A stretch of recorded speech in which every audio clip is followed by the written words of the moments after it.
Go live.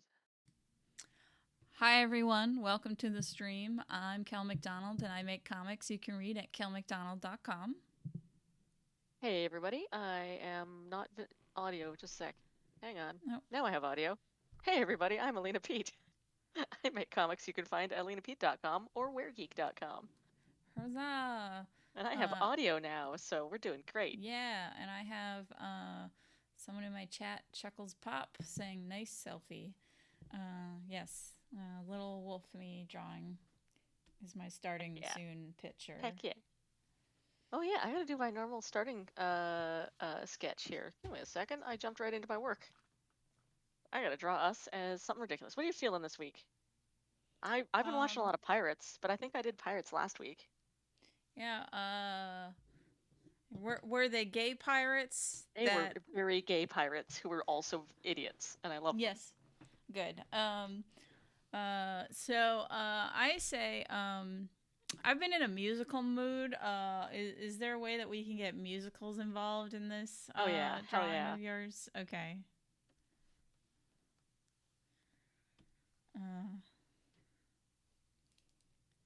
but speaking of gay pirates, Gay pirates. when I was telling you about it last week, you asked if Jim, having killed Spanish Jackie's husband, does Jim have to be the new husband?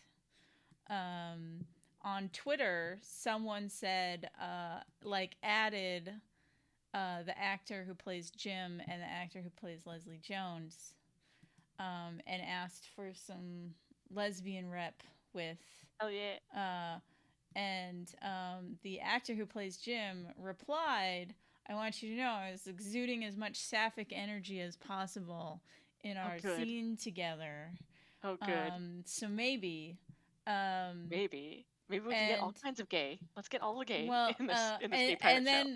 then I forget who. I think it might have been Reese Darby replied with, "Damn, Jackie has 20 husbands. Has this lady how what will it take to satisfy this lady?" And Jim's actor replied with, "20 husbands, but there's only one Jim." Good. It's good.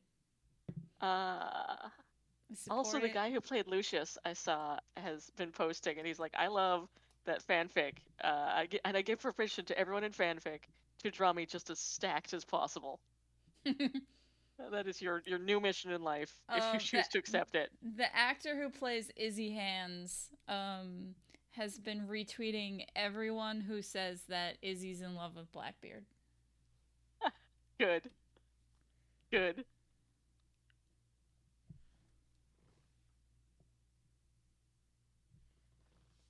Not, we're not from any specific musicals. We're just singing.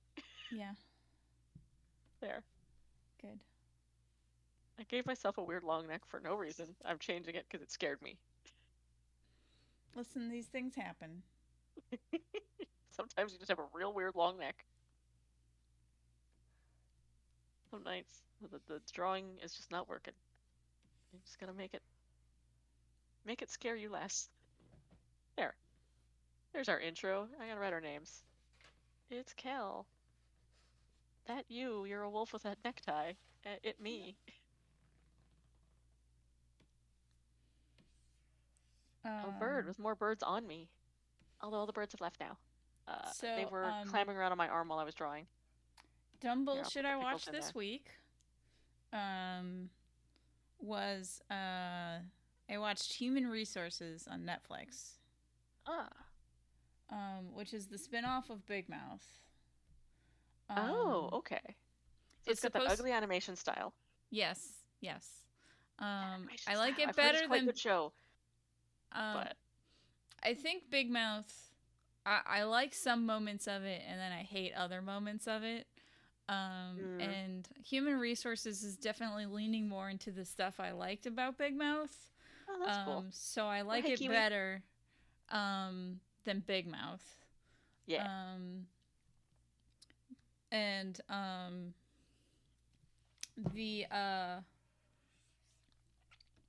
the thing is, so Human Resources is about all the weird monsters that affect people in Big Mouth.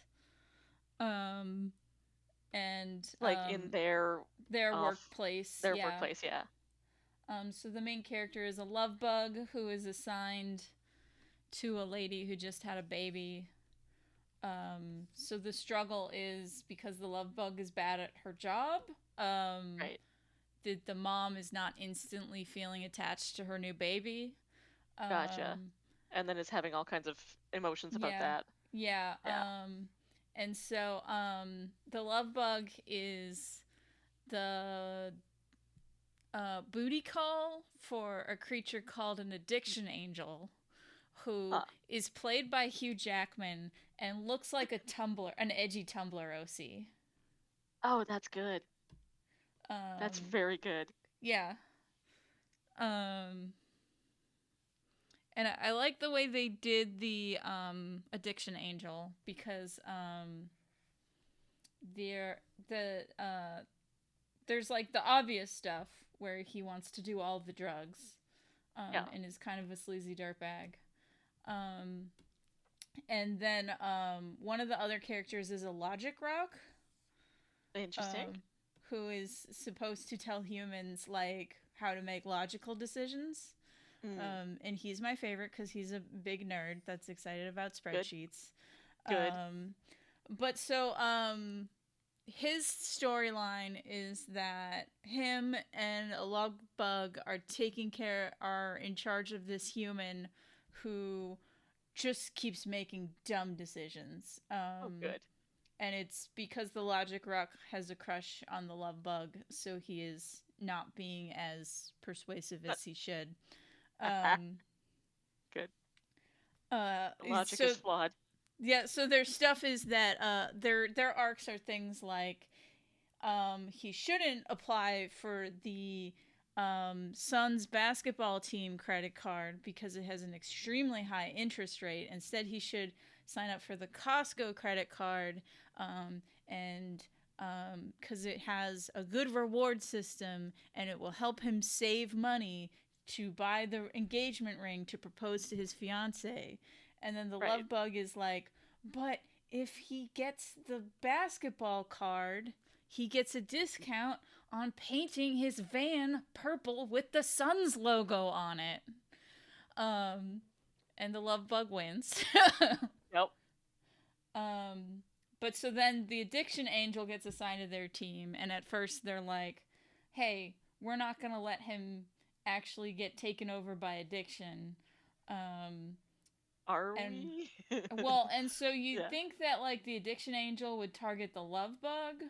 Mm-hmm. But actually, what he does is, because the guy needs to lose weight to fit into a suit for his wedding, Gotcha. the addiction angel comes up to the logic rock and says, "Hey, I looked up this great routine online that can help us get healthy and fit, and also like downloaded some calorie counters that we could have him use."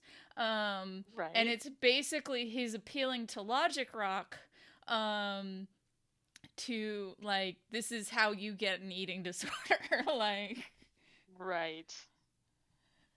So the uh, addictions are not the what you would think. yeah, like the addiction angel knows how to manipulate everybody, not Right. just Right. uh um and there were fun like little one-off episodes like a love bug as helping a teenager make a decision about college, and then the love bug comes in conflict with the teenager's ambition gremlin, Nice. because they get into their dream school, which is not the school their high school girlfriend is going to. So, do you go to college that girlfriend is going to, or dream school? And that is presented as an argument between her ambition goblin and her love bug. Nice. Yeah. That's a fun So concept for a show. It's like yeah, Inside Out, but like a very adult version of it. I like it better than Inside Out. I didn't like the the Yeah. movie Inside Out. I mean, it's about like awkward, horny teenagers, and I'm like, I do not care. The Yeah. amount I care about awkward, horny teenagers is almost nothing. Just please take that somewhere else. I think the reason why Big Mouth I thought was okay, like the parts I liked about it is whenever Yeah, the yeah, awkward, horny teenagers were not cis straight white guys. that's true. Um, I mean, maybe that's not true either because I really love Turning Red, and that is also about awkward, horny teenagers, but it's so different. It's not the same thing. yeah. Um, Because it was less than about the fact that they were horny teenagers, and the more that they were like teenagers trying to figure themselves out, and that's a compelling story to me. yeah. The horny is secondary and Um, just weird to base a show around. Like I don't know that I could watch Euphoria because it's like these people are supposed to be like 16, 17, and they're all yeah. fucking, and that's awkward, and I don't want to see it. Yes. Which is partly why I like the human resources casting a wider Mm. net and focusing Yeah, on yeah. different stuff. Yeah, yeah. Um, I mean, it sounds like that's kind of the fun part of Big Mouth is that like there's these weird monsters and they can kind of control or influence the things that you do. Why don't mhm. we make a show about that instead of these awkward, horny teenagers? So, and the reason why I liked parts of Big Mouth is because like you get while all the kids get a hormone monster because the hormone monsters have different personalities. Mm. The kids' horniness manifests in different ways. Right, So like right. the nerdy girl, like all her horniness is directed at Nathan Fillion fan fiction. Good. And there's a whole That's accurate to be. there's a whole episode about oh my god, girls have porn. Like it's the boys realizing that girls have porn Right. because they get a hold of like a bodice ripper romance novel. Oh, yeah. Um, And they're like, what? It's not just pictures of titties. yeah. Yeah. And then the nerdy girl is biracial, and I like that they did a whole arc with her um basically getting more in touch with the black side of her family Oh, because her that's mom right, because is she's like raised by her white mom, right? well, it's her white mom and her dad, but both of them are kind of like hippie commune people. Yeah, yeah. And so it's stuff like they're treating her like it's a post-racial America, and it's she points out when she starts to get in touch with the black side of her family, she point says to her mom, "How come Dad always gets stopped at TSA, but you never do, and neither do I?" Mm. Uh, Like, well, because you are, he is darker than us. yeah, basically. Hmm. Um, God, I remember there was a conversation folks were having about like how often do you bathe your children, and there was some black TikTokers who were being horrified at the concept of a bath day that like you only bathe once or twice a week, especially if they're kids, because like sometimes it's hard to chase down your children to bathe them. yeah, But I remember specifically my mom sitting my brother down when he hit like 12, 13, that age where boys start to get that kind of, they stop smelling like little boys and they start smelling like kind of gross Doritos. men. Yeah. Yeah. And she was like, you do need to shower every day. And part of that's just because you're growing up. But part of it's also because you're really brown and people are going to assume that you're dirty anyway. Not because of the color of your skin that it's brown is dirty, but like literally just because you are native, they're going to assume that I don't take good care of you and don't wash you. So I do need you to shower every day. See, And my like, mom was that's a hell of a just conversation to have with a 12-year-old. my mom is just obsessed with appearances and vanities. So it's like you hit Mm. puberty, you all gotta shower every day. It's gross if you don't shower every day. Why wouldn't you shower every day? Um, I mean, and I am somewhat also, I always shower every day, even when I was a little kid, because I have mm, eczema. And if I don't, I get really itchy. So I've um, always showered every day because I must. I think like as a kid, I had the opposite problem where I got eczema because of Oh, because you were showering too showering too much. often. Yeah. Yeah, I'd heard that's the common thinking now is actually you shouldn't maybe shower every day if you're a Or kid at because kids have least you more sensitive shouldn't. skin. Or at least you shouldn't use soap every day. Yeah, yeah, you can like wash off. Mhm. Um Yeah, I constantly had dry skin as a kid. Doesn't help that I lived in Saskatchewan where it's like It's super dry. There is no moisture in the air because it's all frozen.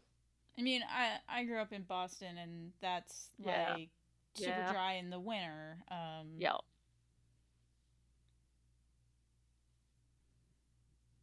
So,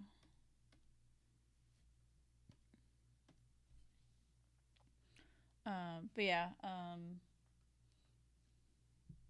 I just Yeah, like that when sounds like the I fun parts of that show. yeah, so I definitely like. I also think the ugly art style works better because they're For the monsters. monsters. Yeah. Yeah. For me, Um. it's something about the way they draw the lips and teeth. I just Yeah. cannot stand. It's the Yeah. same thing from That's Rugrats. Like the I can't stand the baby with just the full on gum smile. It's like pink fleshy teeth is yeah. disgusting to me. It turns me off. I'm with you. Don't want to look at it.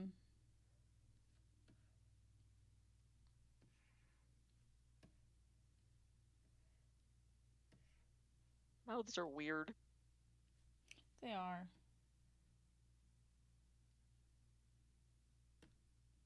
I would not make a good dentist No. for many reasons, but also because of that. Um. But yeah, so the parts of Big Mouth that I really don't like is they have a gym teacher who I guess is mentally handicapped. Mm. And a lot of the jokes are that he is mentally incompetent and is dumb. Mm. Um, and um, and weird and just kind of gross for the sake of being gross. Right. Uh, and I'm kind of like the less he's in the show, the more I enjoy the show. Right. Um, That's weird. That feels like that was somebody's that's not just definitely choice, but like they insisted on having a character like that for oh, some it's reason, the and it's just, showrunner's choice and insistence because he voices this character. oh, gotcha. Like I feel like I know exactly where it comes from. It comes from the showrunner. Yeah, yeah. Um, Is he doing like an Adam Sandler sort of thing? I don't even know how to describe it. It's just I just hate that character. And It's just a bad choice. Don't do it. yeah, It's bad weird. decisions all around. And then a thing that was fun in Big Mouth is there was a trans kid in it. Um, and what I think is interesting that they did with the hormone monster is like made the kid terrified of the hormone monster, and their puberty blockers made it disappear. Okay. Um, so That makes sense. like That's cool. that's a good metaphor. I think Yeah. like kudos to them. Um, uh, so I've yeah, seen clips from that show because like there was a big musical number that they did with the mom taking the black daughter to like a women's spa, and it's yes, her first time seeing like adult female bodies, and she's all like, "Whoa, okay." um It's all like about body yeah, it acceptance. was very body positivity. Yeah. And then another thing that I liked is so the white girl main character is her parents are getting divorced. Mm. Um, and a thing that I like is the way they wrote her dad is like you can understand exactly why the 12-year-old girl thinks her dad is great and Right. also why her mom finds her dad infuriating. Right. Cuz he Yeah, this is divorce needs to happen. yeah, like I'm fully on board for mom getting divorced Yeah. because he's like cool dad who wants to hang out and play video games and Right. like But is not um doing the work of being an adult yeah that the mom but needs him to. he didn't go get the groceries and like Yeah, because 12 he's year a old cool girl dad. is thinking like who cares about the groceries We're having fun. This is great. yeah Yeah. um Yeah, that's a problem. That and that then mom is raising two children. One of them is her yeah husband. It's a um it's not great. yeah so then and then what's also funny is like her hormone monster is obsessed with like creepy, weird bad boys. And she's like, I don't know why I want to make out with this scummy weirdo who He's has a so lot of weird and bad. knives.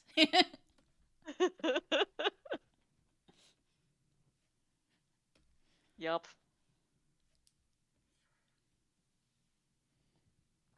um, so yeah, I mostly like it when it's not about the dude characters. Yeah.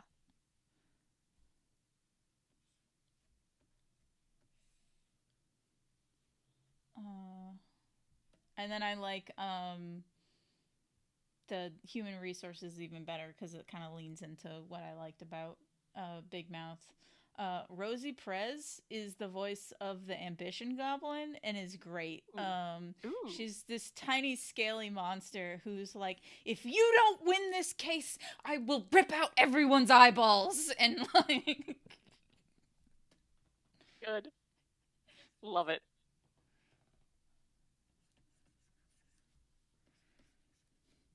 and it's like, this is the exact right intensity for a A weird creature that ambition wants you goblin. to succeed. Yeah. Yes. And then one of the arcs that I thought was nice is the new mom is wondering if she has fallen out of love with her husband, and maybe thinks that she wants a divorce. And while it's all the ladies' monsters talking to the husband's monsters, to Right. see if they can work it out. And one of the things, like, while they're talking is Ambition Goblin is like, he doesn't even have an ambition goblin. He's a loser. And then eventually the love bugs getting things back on track with them as a couple, says to the ambition goblin, well, maybe it's good that he doesn't have an ambition goblin because now there's no one stopping your needs. And Which the is, ambition goblin is like, this appeals to me. tell me more. Yeah. Tell me more. I wish to subscribe. Yeah. Good.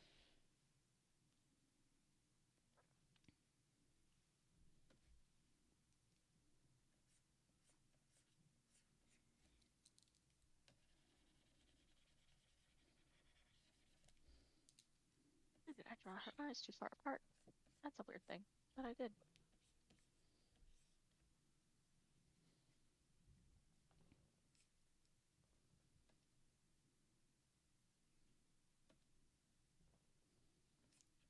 And then Maria Bamford is the voice of a anxiety mosquito Oh no. Oh, I love it. who just buzzes around your head and just like, That oh is a no, perfect description of anxiety. yeah,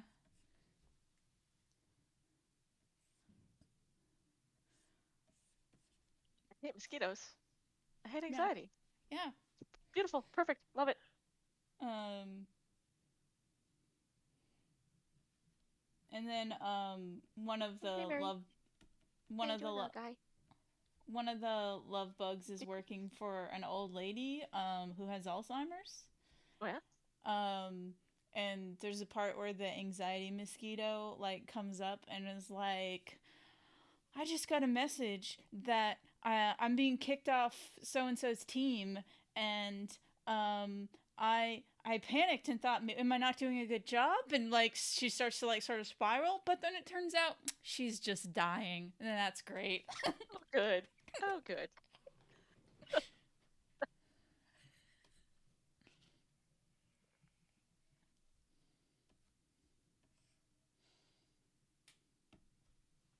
I don't know if you can hear the squeaking that's going on my shoulders, but the hobbits are running from one shoulder to the other, squeaking Good, at each other. good. They just want something. I don't know what it is. It's not on this shoulder. They want bedtime, probably.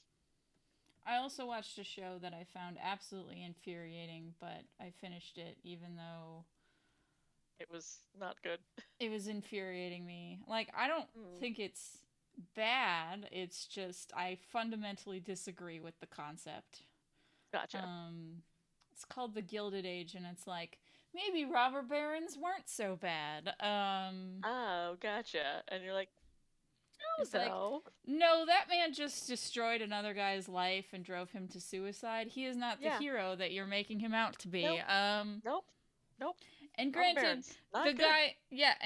the guy that he drove to suicide was also very wealthy and got Yes. his wealth off the back of colonialism and Hmm. other Look, two nonsense. two shitty people can exist. Yeah, they're both bad, and Yeah. I don't like either of them. No. And then the show is also infuriating in that like these people are oddly progressive for the time, like Mm-hmm. Like because they definitely didn't have those attitudes. the conflict is like the new money people trying to enter society and being snubbed and blocked by the old money people, but the Right. old money lady like is like gives a chance to this hardworking black lady and like and then yells at her staff for being racist to the black Hmm. lady that she That's hired. And that's not how that went yeah, down. it's like this lady cares about the impeccable breeding of her neighbors. This is not a lady who is not racist. Yeah, no. There's no world in which that is true. Yeah. Um That same type of lady today, still probably racist, but in private, quietly. yeah.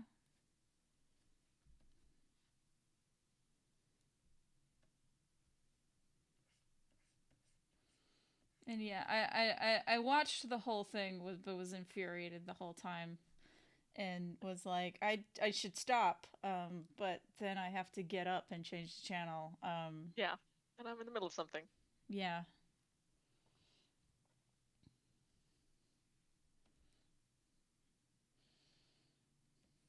So I just Hey, bud. seethed There the you go, whole squeaky buddy. time. There he goes.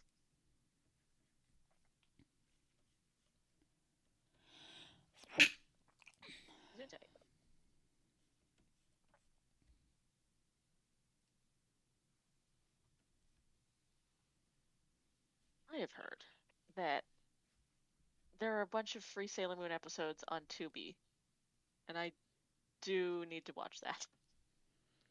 I Um splurged this week and I got myself a tablet. I've been meaning to buy one for conventions because I am doing like I want to touch people's stuff as little as possible.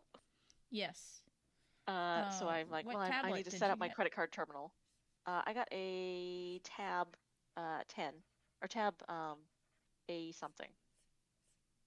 Uh, it's quite good. It's refurbished. It's in really good shape.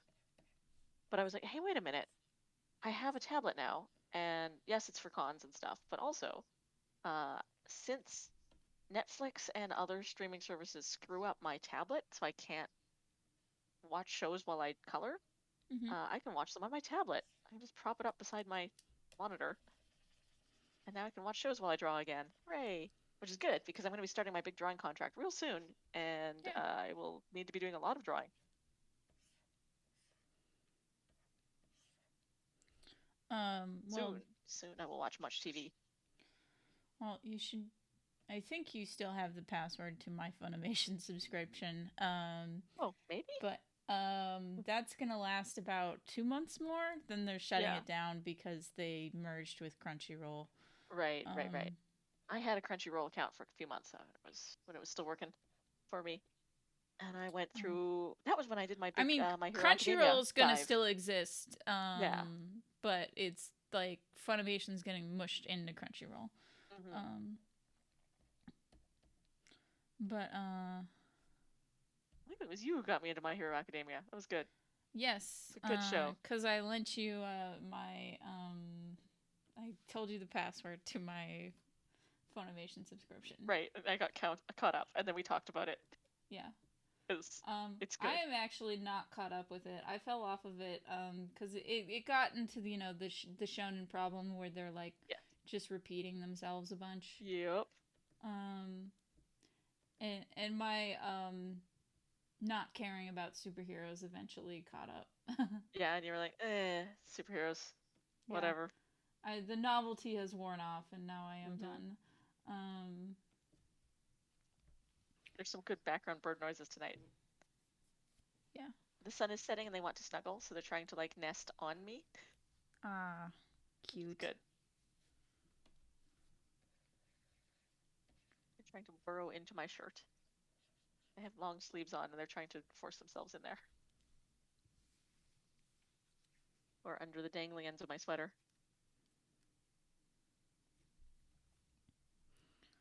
Um,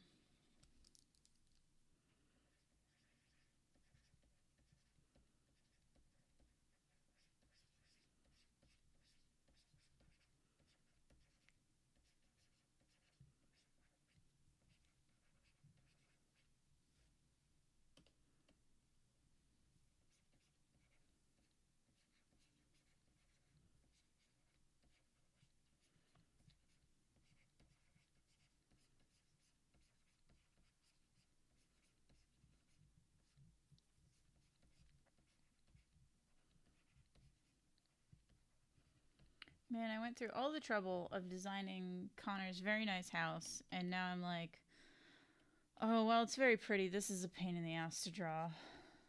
Right. Like, It's a very pretty Art Deco-y house. Ooh, nice.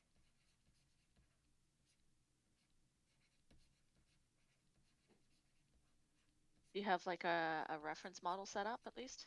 Or do you have to draw it all from Yeah, scratch, every well, angle? I have one angle, um, and it's kind of like enough that I now know what it all looks like. Gotcha. But Oh I yeah, don't. I just pulled up your stream. I can see the like double staircase. That's Yeah, fancy. yeah. Connor is a fancy boy.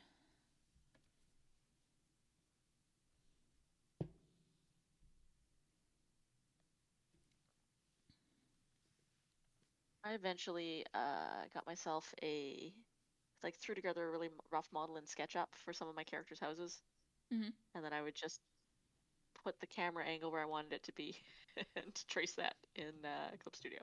I can never get the hang of SketchUp. Um, Mm,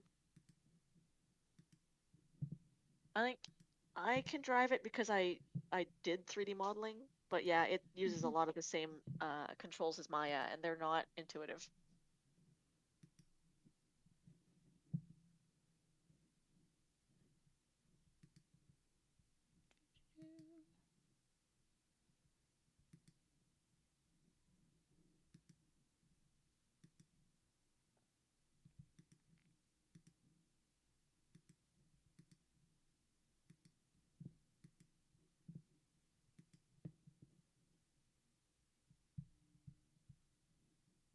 I was watching a documentary, or well, not even a documentary. It was like a short thing Mhm. about raves in um, virtual spaces. Yes. So this is the thing that has started happening over the course of COVID, because obviously people Mhm. like to go out into club and dance. Mhm. Could not do it during COVID. Things were shut down. Um, and VR has been getting a lot more popular, especially VR chat. Mhm. So there have been like there are channels you can go to on there that are like modeled like famous clubs that actually exist, and then you can go as your avatar and go and like dance at these clubs. And then actual DJs have gone in and made sets and like just DJ'd a rave in virtual space. Fun. Uh, and at first I was like, that sounds very dumb because like you have to, you wander around as an awkward avatar and kind of dance. But I didn't realize that some of the like motion software has gotten quite good. So there's these setups in your room that actually like motion track your whole body, so your avatar can move and dance. You're not just doing like little pre-scripted dance motions. It's actually you like in your house dancing, and then it translates into your character. And then I was like, well, wait a minute though. I do my least favorite part of having to go to the club is like, okay, now I have to figure out where I'm putting all my stuff and like coat check and So how am I this getting would be back. easier and preferable, Yeah, is because you yeah, can. Just in take your off your house. headset. Exactly. You don't even have to get dressed up. You can if you want to, but You don't can need just to. you can also just design your avatar to be dressed up. Exactly. And you do. I was like, that's cool. Plus, you can dance with a what was one of the best avatars? It was like a little black cat, like a little tuxedo cat in like cyberpunk sunglasses. It was just a deep man's voice. He was like, "Yeah, I really enjoy coming to these. It's really fun." Good. I was like, "I like deep voice man cat. This is very good." Yeah. Um that reminded me that Meta failed spectacularly. Oh yeah. Oh yes. Um Delicious. and Mark Zuckerberg cried Good. in Good. his meeting, and he said, "I want you to know I'm not crying because Meta failed. I just I forget what his reasoning was. Like Onions. There's onions under the he table. said he was having like a sinus problem. And You know what? I like it when billionaires cry. but I'm not even gonna apologize. also on the topic of billionaires crying, is the uh Jack Dorsey, the guy who founded Twitter. Was like, I shouldn't have done this. This is a Yes, problem. he did. He did say that. Yeah, He said, he "I did shouldn't say have that. done this. I'm sorry for ruining the internet." Um, Yeah, Jack. um, Yeah, fucked it he's up. like, We had BBSs and freedom, and you yeah, made he's like, coups happen. I'm part of the problem that ruined the internet, and I am sorry. All along, we thought it was a Kardashian, but no, it was fucking Jack Dorsey. Well, it was him and Mark Zuckerberg and Yeah, yeah. whoever made Tumblr and Oh, Tumblr. I know it's evil, and I know they kicked all the sex workers off, and that is awful, but I think they allowed them back on because they I think lost their entire they user did. base. Yeah, they did. Like overnight. Yeah. But I have been enjoying all of the our flag means death gifts that come from Tumblr. There's been some good ones. I've just been enjoying everything Our Flag Means Death. Oh, it's so good. Um, I um, I'm glad that it's textually queer. I was Hmm. actually looking at Our Flag Means Death gifs and images for writing my newsletter this month. Oh, good. Because part of my newsletter is telling people to go watch Our Flag Means Death. Hmm. Um, and uh, then the um, while looking for them, there's so many people who are like, "Oh, Blackbeard and Steed are just like Crowley and Azrael in Good Omens. Same energy. They're exactly the same. Just A good different boy and a font. bad boy. Yeah, they're like same but different. Same name but different font. And I was like, no, they're very different because Yeah. Crowley and Azrael are all in subtext land, and Hmm. Steed and Blackbeard they kissed. That's Yep. text. They love each other. There was longing. There was then the culmination of that longing on screen, Yeah, not just like in our there's imaginations. yeah. So it's different. I'm sorry, but Crowley and Azrael are not the queer rep that you think they are. No, no, They're because none of it happened. it's all subtext. Yeah. Now there was some great fanfic. Don't get me wrong. Yep. Uh, there's also some weird It's stuff. just the it's Corey different. introduced me to the one where they have snake babies. That was fun. That was very silly. It's different because it's subtext, and here it's the text. Yes. Um, One of these is a queer story. One of them is not. One of them you have is made into a queer story. yes. Uh, I don't remember why, but after uh-huh. the last Van Calf that happened, uh, Corey and I wound up singing in my elevator on the way home. Take me to Snarch Snake Church. And one of my neighbors walked on and was very amused. You sure this was at VanCaf? Because I was at all the Oh VanCafs no, until they were no, it COVID was not canceled. VanCaf. You're right. That was the furry show, Vancouver. That was the very last show that happened pre-COVID, and it happened like the week before Emerald City was like, yeah, we're not happening this year. That makes more sense because I was Yeah, like, I crashed on your couch for VanCaf. I feel like I would have been yeah. there for if this had happened at VanCaf. No, that's where we watched. That's where we started watching My Hero Academia. Yes, and that's Was also where we VanCaf. watched Kiss Him Not Me. Hell yes. Uh, Hell yes. which Did you get the emails about VanCaf happening this year?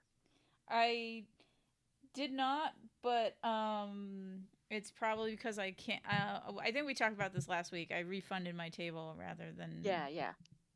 pushing it forward. Yeah. So, Cool. Yeah, I'm going to do it because it's a local show and because they're like, yeah, we are going to have masks and try and have good ventilation. But I can totally imagine not wanting to come up from the States for that. yeah, I had to cancel on Calgary Expo this week. I've finally pulled the plug because I've been bugging them to update their their COVID safety information because yeah, Alberta has and scrapped all of their safety. Like they're not and having any restrictions. I saw you say Uh, they're not requiring masks, so you're like, I'm out. I'm out. I'm 100% Okay, out, and I am now just waiting to see if they will refund me or not, or if I need to start shit with them on Twitter because that's bullshit. Them leaving it to like 2 weeks before the show and then being, by the way, no masks, so it's too late for refunds. Come here at your own risk. I'm like, mm-hmm. that's not part of the contract that I signed. Give me my money back or push me back another year. So we'll see. We'll see. I think I'm going to have a commission sale that weekend because obviously that's like one of my bigger shows of the year, and walking away from it's going to be a financial hit. But I am not going and getting COVID. Yeah. Maybe I'll give Calgary another shot in the future. Yeah, Is there room at your table, like, do enough people rotated out of yeah, that, or yeah. It's basically just Sam and Peter and I these days. Um, right? Maybe and I'll Peter, I think, has his own table thus far, although that'll change after this whole we have to cancel things. But we've got so much seniority. I've been doing that show every year since 2007. So if I'm like, give me a bigger table, they're gonna give me a bigger table. okay.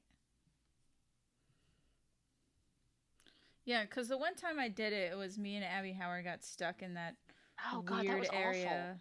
Yeah, you Yeah, guys were like in the like not in the Saddle Dome, but like in the side yeah. section, the Chuck Wagon races area. Oh, Calgary. Such a weird rodeo town. Oh, go for it. I have not read My Hero Academia. I've just watched it. It's actually Uh, been a while since I've read a manga series. um, I got a subscription to Viz Shonen Jump online. You Oh yeah, can read their entire Shonen Jump back catalog. cool. So if you want to read My Hero Academia for $2 a month for however long it takes you to catch up, it's all on Yeah. there. Um, what's very funny is my friend Molly Yep. read My Hero Academia because she works in the library, and because a lot of people were talking about it, she like knew whenever the new volumes came in, so she like Right. um, read it, and so we were talking about it, and she's like, I found the ship. Like what she assumed the fandom was making their big ship. Right. Um, and she thought it was. I always call him Icy Hot Zuko, and I can never remember his name. Yeah. No. But That's all the description you need. I know exactly who you mean. yeah. So it's Icy Hot Zuko and Deku. She's like, that's Right. the ship. And I was like, you're wrong. And then I told her that like, the ship I see the most is Bakugo and the kid that can harden his skin. Right. I forget his name, but spiky redheaded kid. Yeah, yeah, yeah. One of the two And who have like the same power. and then she was like confused by that because she hadn't gotten to the chapter where they bond. Yeah. But and I'm like, and then the other ship I see a lot is Eraserhead and Present Mike. And then Oh, my friend yes. Molly goes, oh, I hadn't even considered shipping the teachers. Well, there's your first Yeah. mistake. And then we looked it up on AO3 because we're like, AO3 will tell us what's the most popular ship. Yep. Yep. And of course, Yep. the most popular ship is Deku Bakugo. Like, what? Why do Oh we no, even think otherwise? Like, of that's course, vanilla. That's just straightforward. yeah. Like, number two ship was the one I mentioned with the red-haired kid and Bakugo. Oh yeah, that makes Then sense. was Deku and Icy Hatsuko, and Oh, I see then Hatsuko.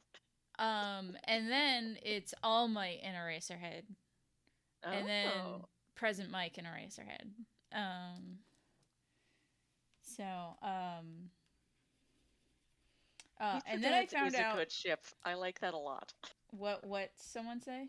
Someone said Teacher Dads. Dads Yeah. is the good ship, and I'm Oh, like, I yeah. also said my person a ship that I really like for purely aesthetic reasons is Deku's mom and All Might because it's a tall and a Yes. small, and that's all I Tall want. and a small. And Deku's mom is such a cutie. And She's Deku's adorable. mom is all curvy, and All Might is Yeah. all angles. Yes. Because they always ship her with skinny All Might, never big boofy buff Mm, All Might. So mm-hmm. it's like they're the same mass, just like different proportions. Are there any lesbian ships in there? Does no one Um, ship the girls? there's a lot of basically the girl who can make things by pulling them out of her skin. They Yeah. ship her with everybody.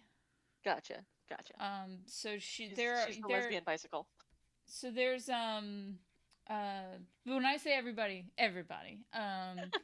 It's very clear that like the dudes who read My Hero Academia Dudes think are into she's the her. hottest. Women are into her. So it's so yeah, so it's like her and Eureka, her and Bakugo, her Oh, and like it's her and Gopher's everybody. yeah, Gopher's saying that Momo and Jiro is a really popular one. Cool. Yeah. Momo's the girl that can pull Yeah. stuff out, yeah. Yeah, yeah. Um there's also a lot of Yura and Bakugo, um, which I thought was interesting.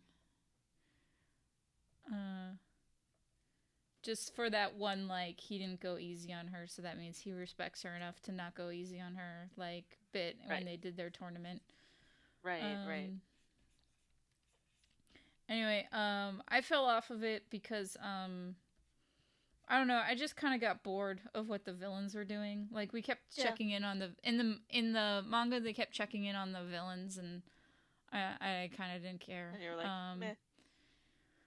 They also haven't gone back to my favorite character in a while, which is Speedy Guy, the guy with the jets in his Oh, yes. legs. Yeah. And I mean, yeah. I of course like him because he's anal retentive, organized guy who has Yes. 9 million pairs of glasses Yes. because of course they will break while fighting. Uh-huh. I think it's Uh, very easy to determine who my favorite character is. It's the goth boy with a bird head. the goth bird, yes. Goth bird. Goth bird, best bird. Give me angsty goth bird. I've already created a weeaboo bird. And let me tell you about my character, so. Clearly. Like if you have a guy who gets very passionate about his organizational system, that's gonna be my That's favorite yours. character. Yeah, that's your favorite. That or a himbo. Like if you have a Yeah. delightful himbo, like cause I do like Hell. Yeah. We have just added a new character to my TV show that we are writing. Yes. You are going to love him because he is a himbo accountant. Good, good. He's very good. Um, Oh, yes, please, Gopher. Yes, please. what's Gopher saying? Oh, he's gonna link me to some good fic. Cause I also like redheaded spiky guy. Yeah. Who should definitely be shipped with Bakugo. Uh, there's a YouTuber I watch who she does these videos that are what your ship says about you for different Oh, good. fandoms. So Oh, it's like good. what your My Hero Academia ship says about you. And then he got to Bakugo and redheaded guy, and he does the clip of two bros sitting in a hot tub. It's like, yes, that is the ships that appeal to me. Yep. Um, and then she also did one that was all Buffy ships, and it's she also got my number as far as the Buffy ships, because it's if you ship Willow and Oz, you just want good things for Oz. And I'm like, Yeah. yeah. Yeah. Um, and then that one ends with saying, if you ship Willow and Kennedy, your name is Joss Whedon.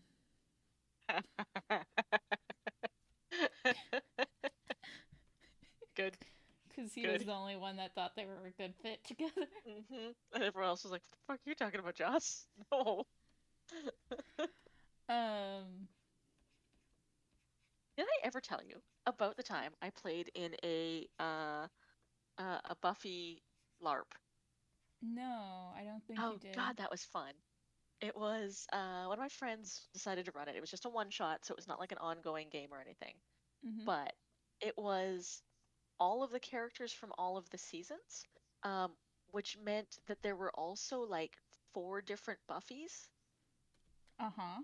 Because it was like there was movie Buffy, which was fascinating, and then there was like early season one, season two Buffy, and Mm-hmm. then like end game Buffy, and then sort Mm-hmm. of in the middle Buffy. So there's four Yes. Buffys who were all trying to figure out why they'd all been pulled here. There was two Oz's, two Willows. I mean, one of them was obviously Evil Willow, Evil Hot Willow. I Um, feel like in that case, then there should be three Willows, because yeah, there's high school Willow, there's college Willow, and then there's evil Willow. and then there's Evil Willow. And I got to play maybe the most obscure character of all. I got to play Cassandra or Cassie, who was Yes. like in one episode. Yes, Uh, she saw her death, and Buffy yes, tries to save her and fails because she has yeah, a brain aneurysm or whatever. yeah. My whole thing was like, I knew what was going on, but I could not tell anybody about it. Where you could, and they just wouldn't believe you. Exactly, and I was just like, look, I was just dead. I talked to God about this. I know what's going on. You won't believe me, so I can't even tell you about it. By Um, the way, she says hi. Everybody's doing well, and they were all like, "She, interesting." I think I said that to one of the Willows, and she was like, "I knew it." But yeah, that was a super fun game. It was very good. silly. It was I'm very glad. rules light, and it was all Buffy fans. So that was a really fun day. Good. I think we'd rented like the back room of a Boston Pizza. Good. Faith and Oz were my two favorite characters in Buffy. Mm. What? You like the werewolf character? Never. Crazy, I know. Weird. How out of character for you? It's also as I got older and learned more about writing, I realized why Oz is my favorite character, and also why he had to leave the show. Because a character like Oz is counterintuitive to the way that Joss Whedon likes to write drama. Yes. Yeah. He's too emotionally mature and good at telling people about what he's feeling, Yes. or at least what So he he's not good for needs. the drama. Yeah. Or at least like maybe not so much his feelings, but like his needs.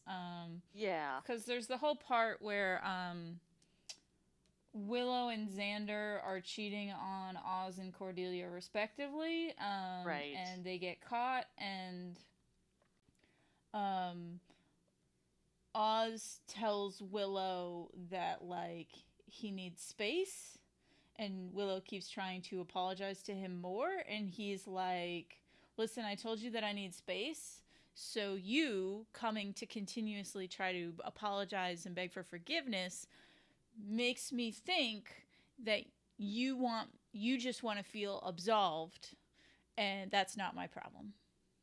Yeah. Because I told you what I need, and Which is a great mature attitude to take. yeah. Yeah.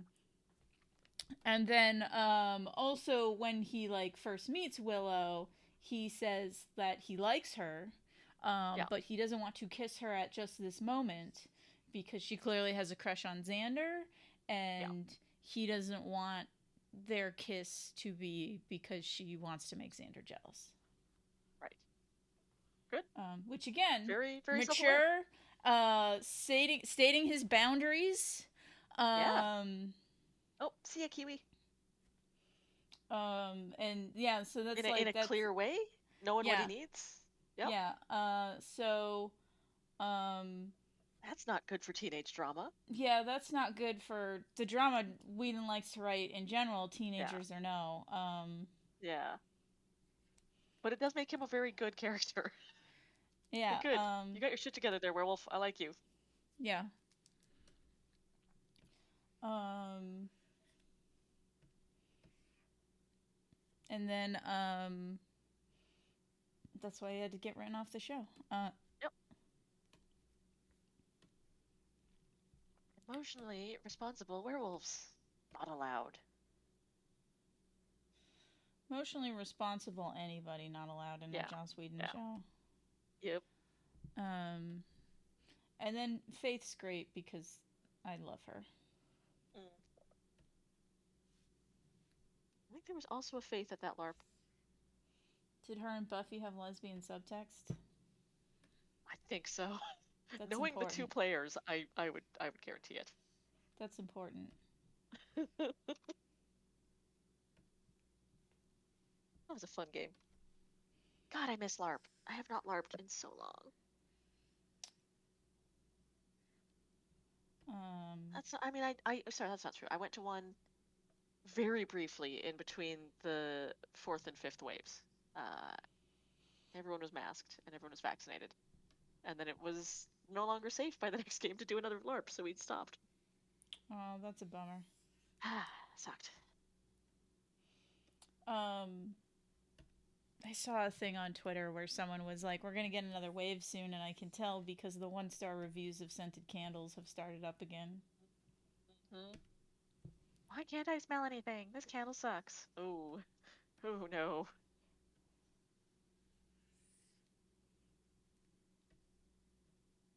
Yep.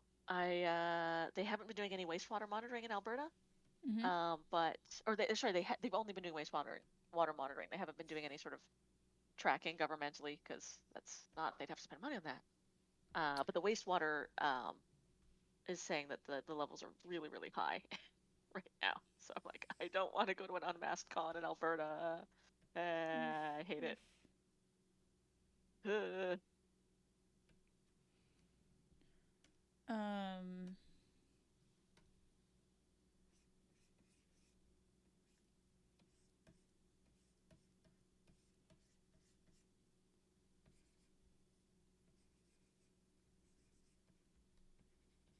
new page.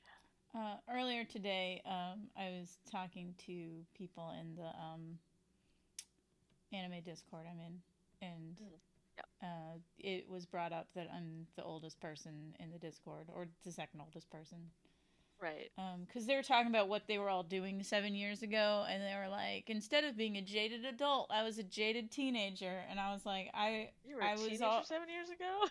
Yeah, well, I was like, Yep. I was a jaded adult already, like, so I'm still a jaded adult. And they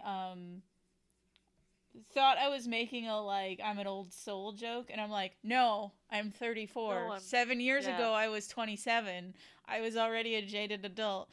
I continue to be a jaded adult. Yeah, it doesn't change a lot in your 30s, y'all. Yeah. And then I informed them that everyone under 25 is a child. Yes. So there are a couple of children in the Discord, um, but most people are not children in the Discord. Good. Um, because I think like the average age is like 28, 29. So Oh yeah, yeah. they're like, so they're not children, But they are, younger.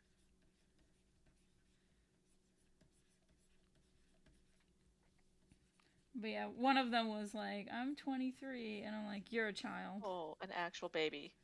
I'm like, you're a babby. Yeah, that's Um, too babby.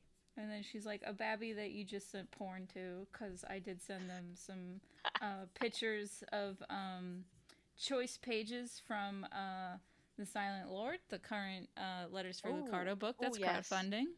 Oh yes, Um, I have backed that. I've enjoyed the first two it is, immensely. it's some good shit. It's some real good shit. It's very good storytelling, and the art is gorgeous. Yes, some good shit. Did you watch the video? No, no, I haven't. You should watch the I just video because I just backed it because I was like, "Ugh," I worked very hard cat wrangling to get all for those that one. things to the video people. Good. So watch All it and right, enjoy. we'll go watch it because I mean I'm already on board. As soon as Spike announces the third letters for Lucario, I'm in. I need to know what happened. Oh my god. You know about that hot vampire that looks like David Diggs. Yep. Yep. Yep. When I was sharing some pages, someone asked, "Who's posting Hamilton porn?" It's not I Hamilton mean, porn. He just looks like David Diggs. yeah. Uh, You're not entirely wrong though. it's David Diggs is a vampire porn, not Hamilton Yeah. porn. Yeah. Yeah. Different. There's a difference.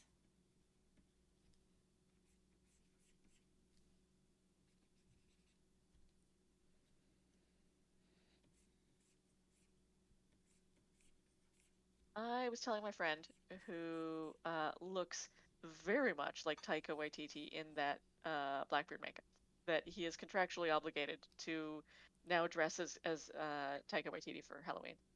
Good, good. I support this. Yes. I was like, I'm sorry, you do need to. And he was like, I actually have most of that costume already. And I'm like, Well, good, here's the meant to thing be then. about that costume. It's the outfit from Mad Max. Yes. Uh, so he could be Taika Waititi. He could be Mad Max. That's true. Either one. Depending on whatever Also, one like, strikes his fancy. this friend of mine is a LARPer, and he's just like, "What? I need some dark clothes that are vaguely gothy." Yeah, I have those. I have several outfits of those.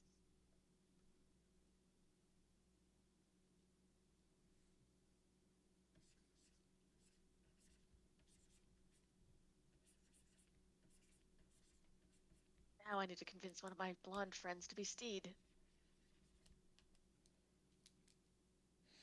Um, I watched a little YouTube video that was Reese Darby and Taika responding to listener questions Oh yeah. that were like, "Who's your favorite historical pirate?" Or "Would you rather have a hook hand or a peg leg?" And by the end, they're like, "Who wrote these fucking stupid questions?" and like just threw them out. Good.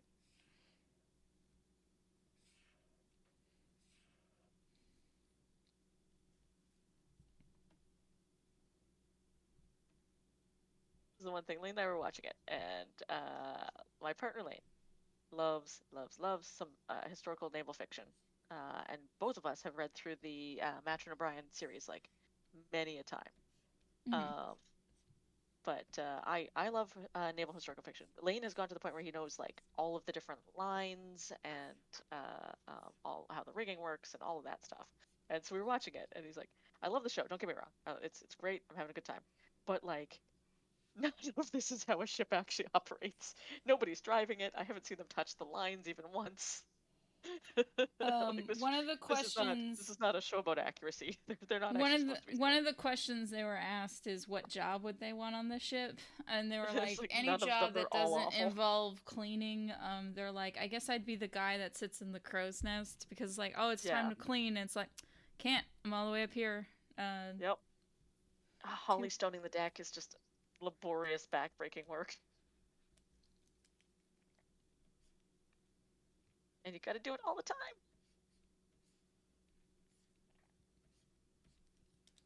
Also, like the captain's wardroom. I know it's a joke that he's got this ludicrous wardroom. Hmm. Uh, so fancy, unnecessarily fancy, but it's like impossibly large for a ship.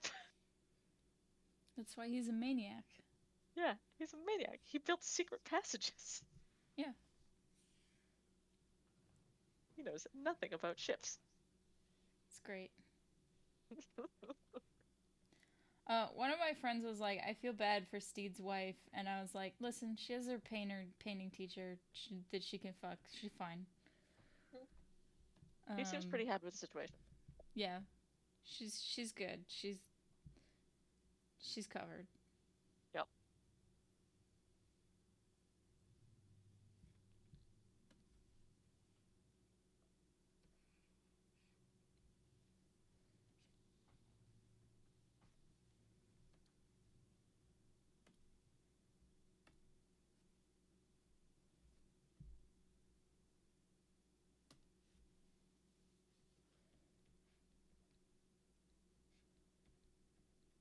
I liked her friend with the eye patch who was like, "Let's kill your husband."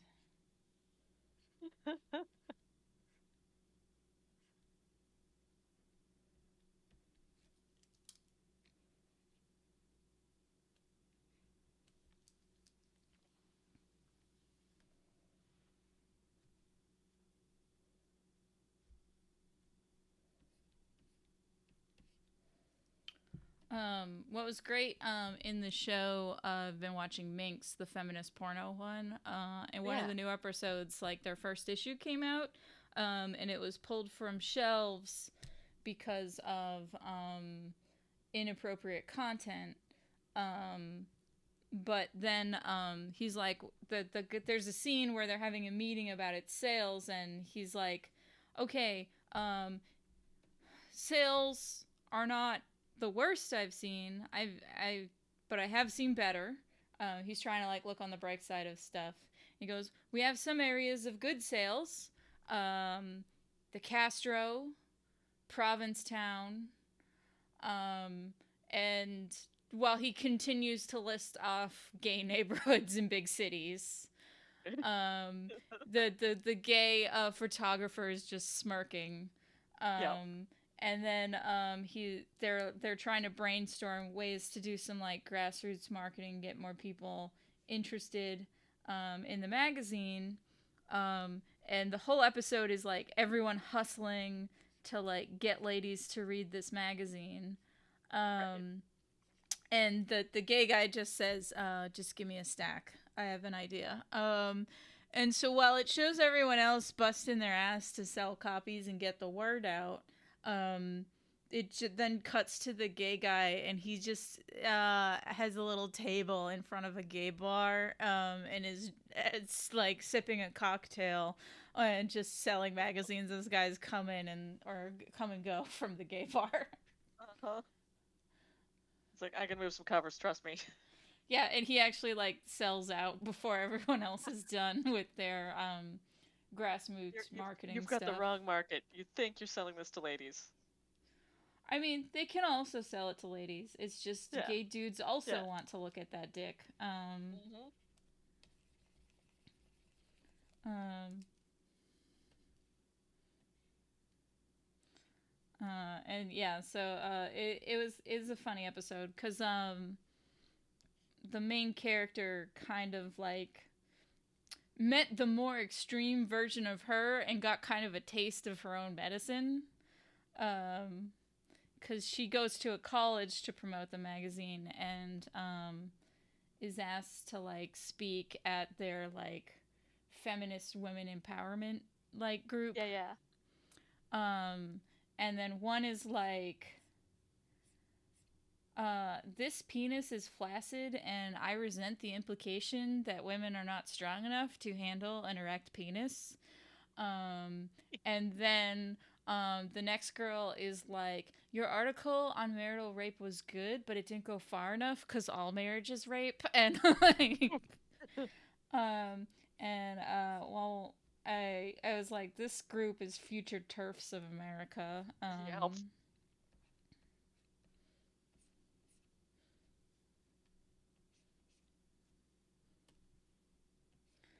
And the series has found its villain because there's a city council member who's a conservative that's gonna clean up the town. Of course. Good. That's gonna go well.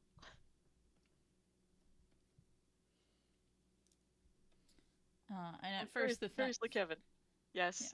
Yeah. First off, I would say they are ships, not boats. But also that is definitely a question he could answer. The different types, different mass numbers. After Emerald City, or not Emerald City, after San Diego one year, we stayed a couple extra days so that I could go see the zoo because that zoo is incredible. Because the zoo's great, yeah. The zoo is so good. I could spend a month there. I could live there. I want to live there with the penguins. But we also went to the Tall Ship Museum, and that was great because we were going around and looking at all the different lines, and like we got to see the actual ship from the Master and Commander movie, which is really cool. It's like one of our favorites. But Lane was explaining a bunch of the lines to us, and then this like old lady came over and was like, "Oh, excuse me, do you work here?" And he's like, "No, but I can probably answer your question," and she did. Oh, that's delightful. Yeah, it was very cute. I can't remember what she was asking about, like what one of the lines did, and he was like, "Oh, well, it's this and this and this." Fun. Yeah, ship knowledge, very cool. I like it when people are passionate about things. Yeah.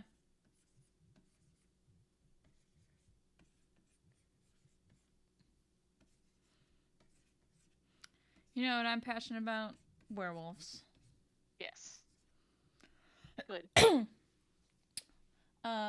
So the thing I put in my newsletter that I was talking to actually Kevin about while running is, so Olive and I recently both watched this bad werewolf show called Wolf Like Me. And its problem is it's called Wolf Like Me.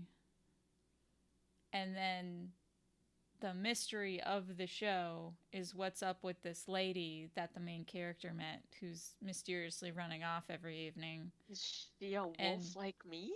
And we know the answer is that she's a werewolf because the show is called Wolf Like Me. Right. And is the main character also a werewolf? No. So like that got me talking to Kevin about how there's a problem I see in a lot of werewolf stories is they want to have that mystery of, ooh, what's going on? But it's called Wolf Like Me or Cursed or something of that nature. Yeah, because they want to appeal to the people who are into werewolves. So they're like, we need to name it Wolf something. They want people who are into werewolves to know werewolves be here. Yeah. But then that's also the mystery of what's up with this person. Like, well, you can't do that because we already know because you told us in the title. Somebody's a werewolf. We do know that. And the times where, and it's like, as someone who appreciates a good slow burn, yeah, I like slow burns. I understand the desire to do a slow burn, but like, if you're going to give the answer to the slow burn away in your title, all it does is instead of making a nice slow burn, it makes cut to the Simpsons going, when are they going to get to the fireworks factory? Yes. So the so you get like, oh, what's going on with this lady who's obviously a werewolf, and the season was 8 episodes and they spent 5 episodes going, oh, what's up with this Who's lady? And the answer is we already know she's a werewolf.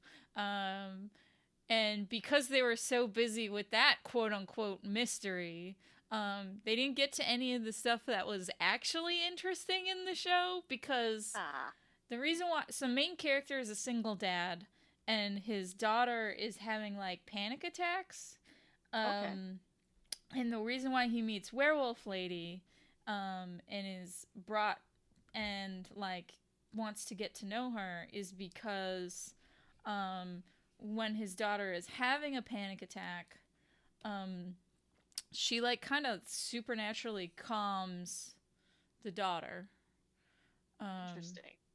so yeah, so it's like, um, I'm very much like that's I want to know why that's happening, and you Yeah, is the wasted. daughter also a werewolf? No, Is that's what yeah, I was wondering the whole time. yeah, But the answer is no. Um, it's just like because they spent so much time being like, "What's up with this lady?" We never get the answer to why can a werewolf suddenly like supernaturally calm someone having a panic attack? yeah. Like, Werewolves can cast calm emotions. Apparently, yeah. we don't know why. I mean, if it's a mystical predator thing, that might make sense. If they like exude a calming aura that makes their prey not run Yeah, away, that might make yeah. sense. But They yeah, didn't get into that. we never get into that because we're busy going. But what's up with this lady?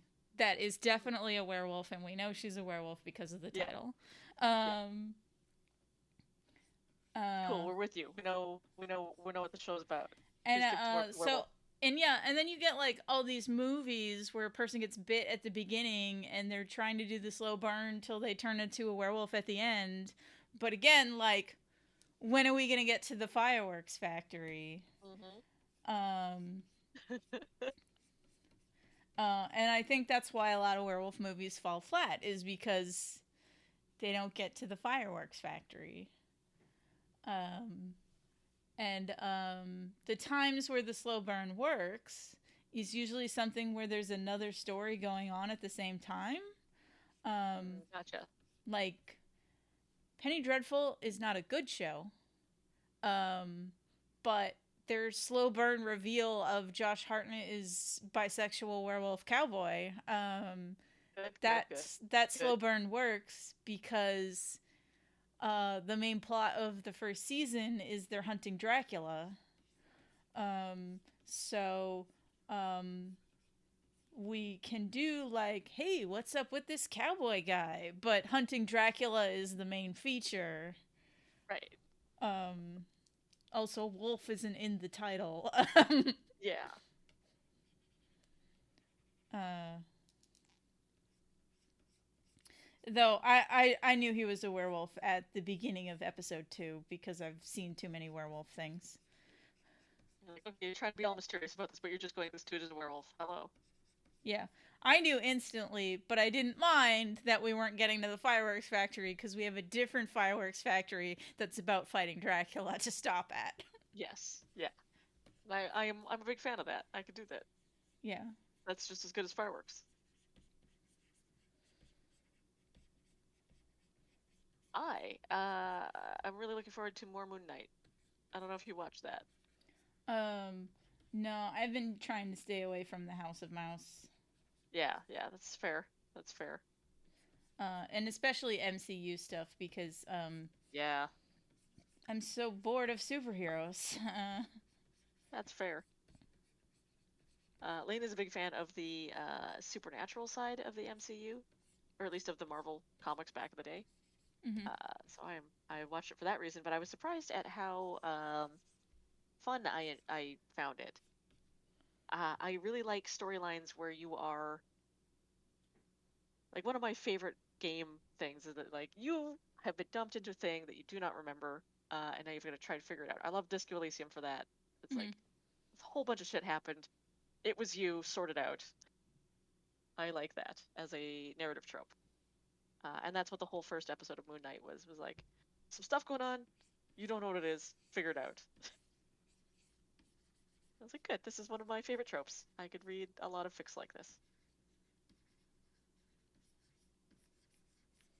What is the plot of Moon Knight? Because I'm probably not going to watch it, so spoil Yeah, away. yeah. Okay, I won't spoil too much, but like basically conceptually, I'm surprised at how shitty the original Marvel comic was.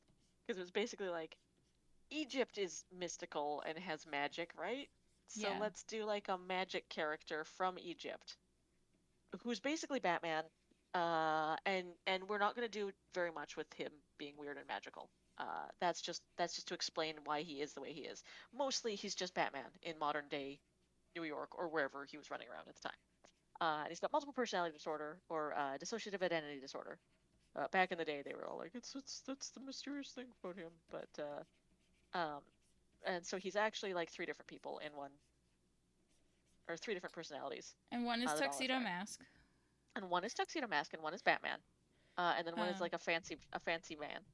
I was going because Well, the Moonlight Knight is his racially insensitive identity when he doesn't know that he's Tuxedo yes, Mask in the second season.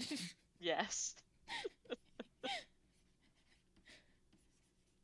yeah. So he's in the main comics, he's basically got like his Batman personality, his Bruce Wayne personality, and then several other personalities. Then this one they're going just with three, and it's like, but they have not done what they normally did, which is like, okay, so his main personality in the comic is the like I'm a super mercenary, I'm a super mercenary detective, and I'm tough. And Batman, His Batman. definitely not Batman, definitely not Batman though. But I'm basically Batman. Um, in this one, they've gone, what if the main personality that we're introduced to is just a guy. He's just a guy that works at a gift shop. He doesn't know any of this is going on. He's really confused. He's British, painfully British. And he's just trying to live his life, and weird shit keeps happening to him, and he can't find out why, except it's him doing it. Is this the Uh, one Kit Harrington's playing, or is that a different character? no, it's a different character. This is Okay. Oscar Isaac. Okay. And so he's starting to find all these things about his life that are not adding up, and he realizes that there's some things going on in his head that are weird. And also he's being stalked by a mummy. Okay. So they're going real hard with the supernatural stuff in here, which is cool. That's good. And the mummy hates him. It's like, oh, the idiot's back in charge. Somebody else get into his head and take over, please. I've not been paying attention to my chat, and Kevin popped in to say, "Why can't the popular ship in My Hero Academia be the kids in their homework?"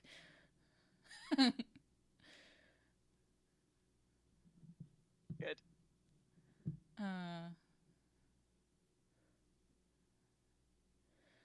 uh, and then Dry Water is like, that is a hilarious observation. The reveal being spoiled by the frickin' title.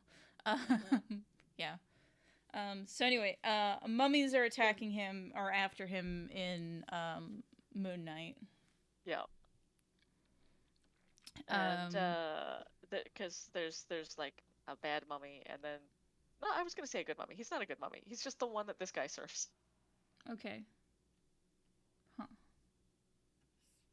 So like, There's the crocodile-headed mummy who's like eater of souls, wearer of sins. That's not the guy he serves. He serves this like big bird head dude. so he serves Todd. I don't think they actually called him Toth. Okay. Somebody else. Because the alligator guy is also a guy who, Yeah.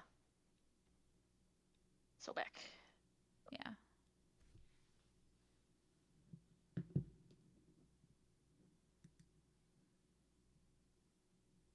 All right. Also, there was a good fight scene with a Anubis werewolf. Good. Kevin, if you're still in the chat, can you ban not rated for me? Bleh. I just have a spammer.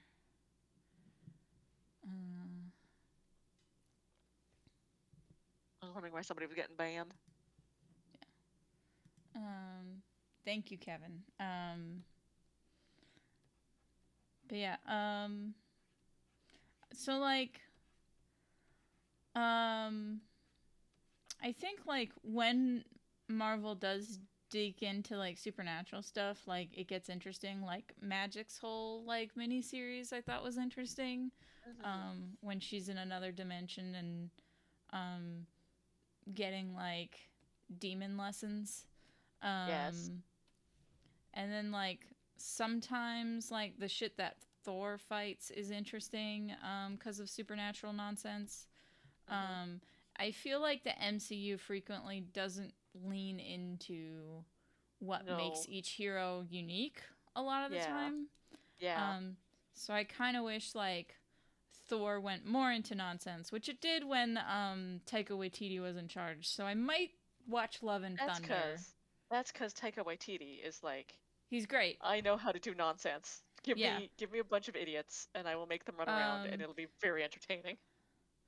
and so like I watched like the beginning. I watched the first Doctor Strange movie when it was Mm. on Netflix. Yeah. And I think that was the last MCU movie I watched. Gotcha. It was either that or Ant Man. Mm.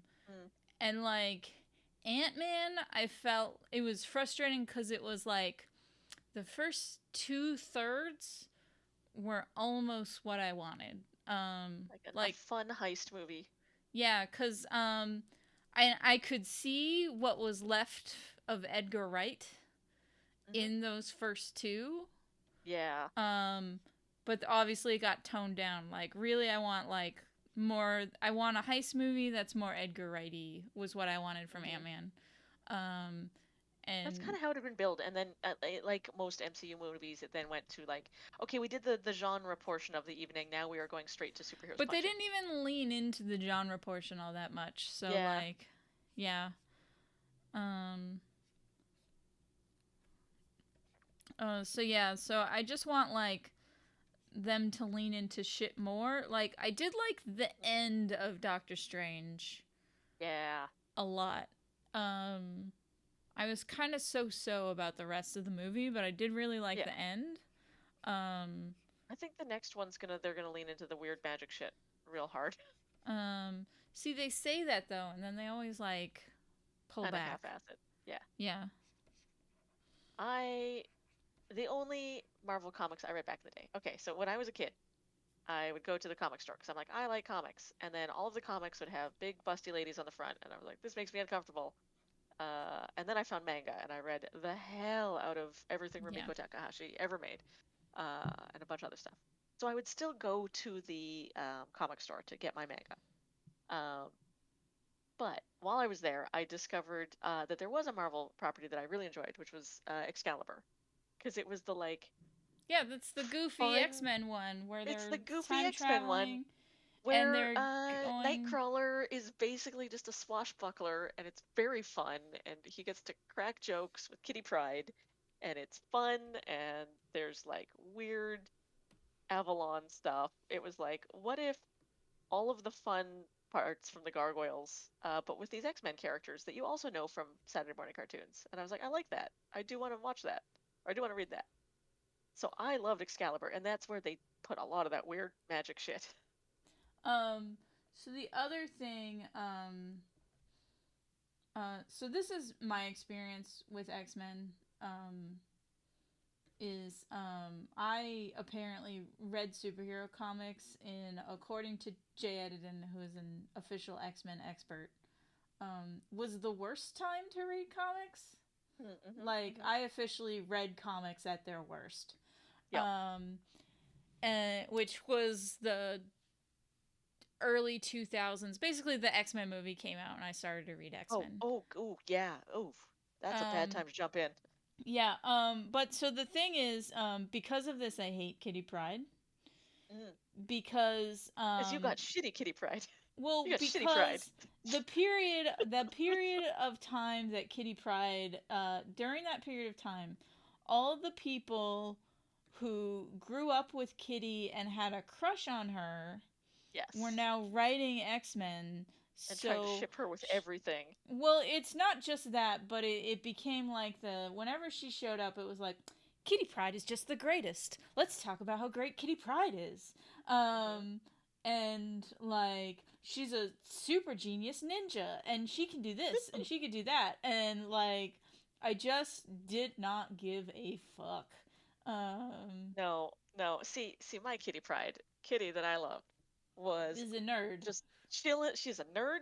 She had a cool psychic dragon friend, and she fell into Avalon and was like, "Fuck yes, I mean, this is she great." still had her dragon friend when I Yeah, was reading Lockheed. it. It's just Yeah, that just added to her being a Mary Sue. Is she's so yeah, yeah, cool? yeah. She has a dragon friend, and she This was more sort of basically, like, look, she's in Avalon anyway, and they're fucking around doing all this crazy magic shit. Of course, she's got a dragon friend. Come on, yeah.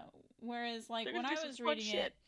like if it turned out that she was a secret Targaryen, I would not have been surprised. Yeah, yeah. She's Uh, actually half dragon, and that's why the dragons love her so much. No, no, because like they did some weird shit during that period. That was also where they were like, so let's take Nightcrawler, this fun and his dad's character, the devil.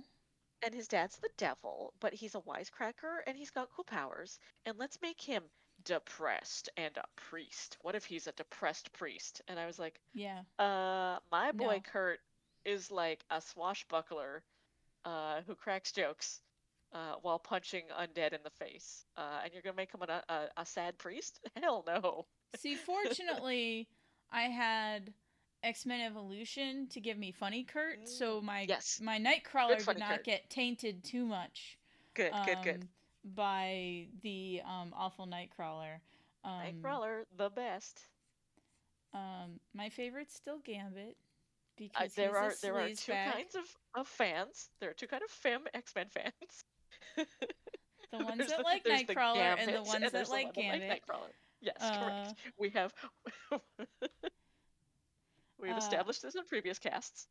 I was talking. I forget if I told you this, but One Rose City. I was talking to comic writer James Almus, who he wrote a Gambit miniseries, and I mentioned that Gambit was my favorite. Um, and he then told me about when he got hired to write the Gambit miniseries. Um, he was working at like a community theater, Yeah. and he told all the ladies that he were part of the theater group that he was going to write Gambit, and he did not know this until he said that. Then they were all like, "Oh, Gambit, you say?" Yes. And then he immediately called up the artist and said, "So we need to put some beefcake in this series Yeah, we need to make this because man sexy. yeah, um, Ladies, apparent I love him. um." But stuff that was good around the time I was reading X Men is I did really like Grant Morrison's whole thing. Like I wasn't big on the art, but Mm. I liked his whole thing where there's now a bunch more mutants, like Yeah, more than the X Men and could, they're interesting and they have cool designs. and they're like trying to make like a culture. Yeah, Um, the whole like Genosha. um, and so I liked all like that stuff. I like Emma Frost a lot. Never Um, been into Emma Frost. I think she's like she wasn't really in a lot of my favorite runs of well, she wasn't in Excalibur much anyway when I was reading it. But also, I don't know much about her. She's just so the sexy one with the white costume. okay, so Emma Frost, at the time that you started reading, if you were reading New Mutants at the same time, she was in charge of like the rival school. Yeah. I Um, was not reading New Mutants at the time, but I was vaguely my aware of that. headphones just died, so I can't hear you, and it will be a second while I change headphones. Cool.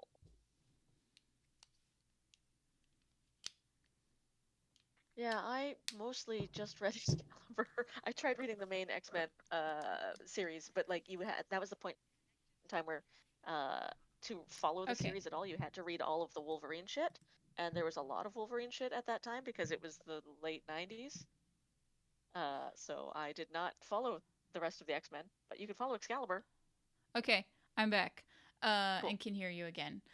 So yeah, so basically, if you read New Mutants, she was in charge of the like rival school, Yep. um, and but the reason why she was really well done, in the era that I started reading, is Grant Morrison basically gave her a second power because he liked her personality.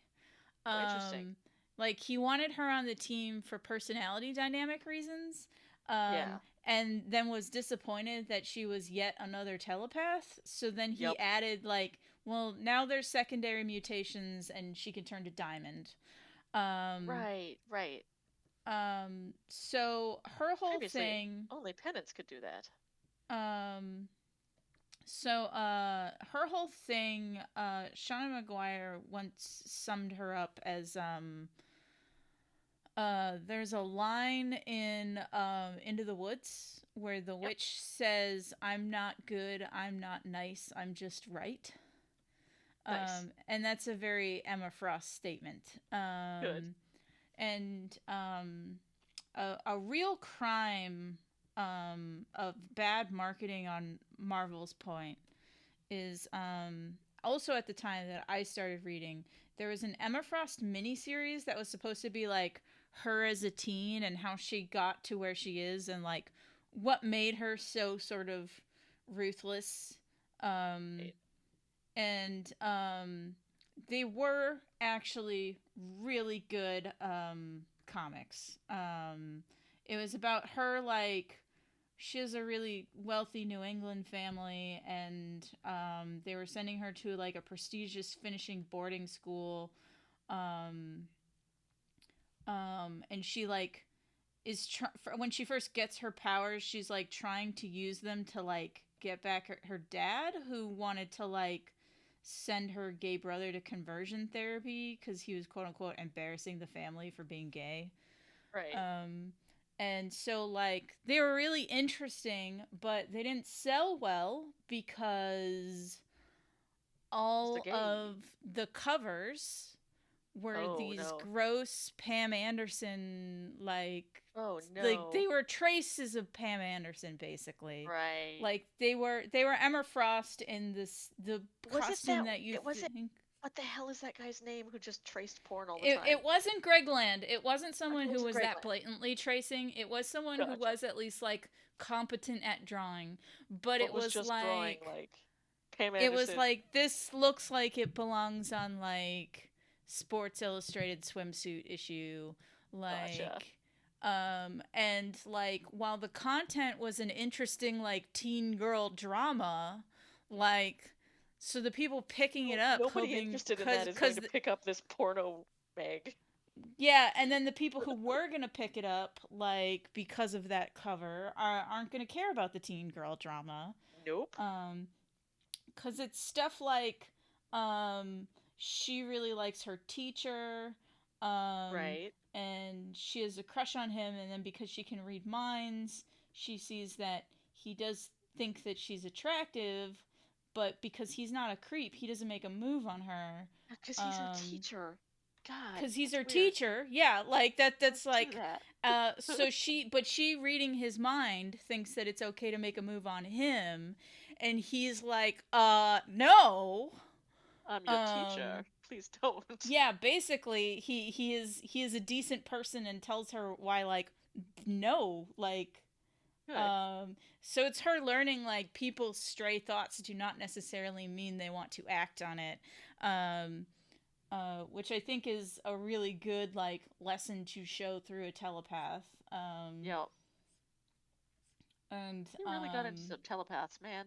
They like them telepaths. yeah, um, I mean they're handy to have on a team. It's just that there's too Yep. many of them. And they all do the So same thing. yeah, so There's no like variation. yeah. So Grant Morrison like in an interview thought like she was really interesting and had a great interesting like personality dynamic cuz she's kind of like meaner and more direct than the rest of the X-Men. Hmm. But then I it's like, know oh, she ended she's up yet running the another school. telepath. Yeah, when Hmm? like Xavier was gone for a while or dead or something.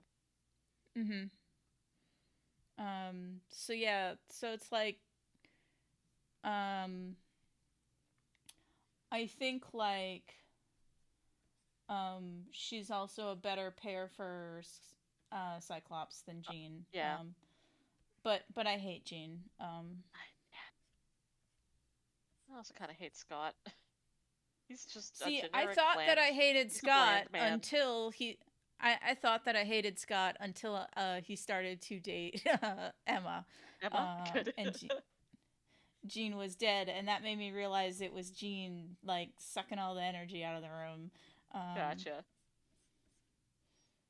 Yeah, and in uh, all of the bits that he was in that I also read, he was just the most bland character. He was like, I am here to be the leader, and the straight well, man, Well, see, this is the thing. This gets and back say to no to like Wolverine. I like the guys who want to do the organizational lists and Right, right. whatnot. Um, and like basically when he was dating Emma, it's it became clear that he understands being a superhero. Mm, He doesn't understand interacting with humans. good, good. Which makes sense because he's been a superhero since he was 15. Yeah, Uh, he he's not great at real life. he went from foster care to joining a paramilitary organization as a teenager. Good, good.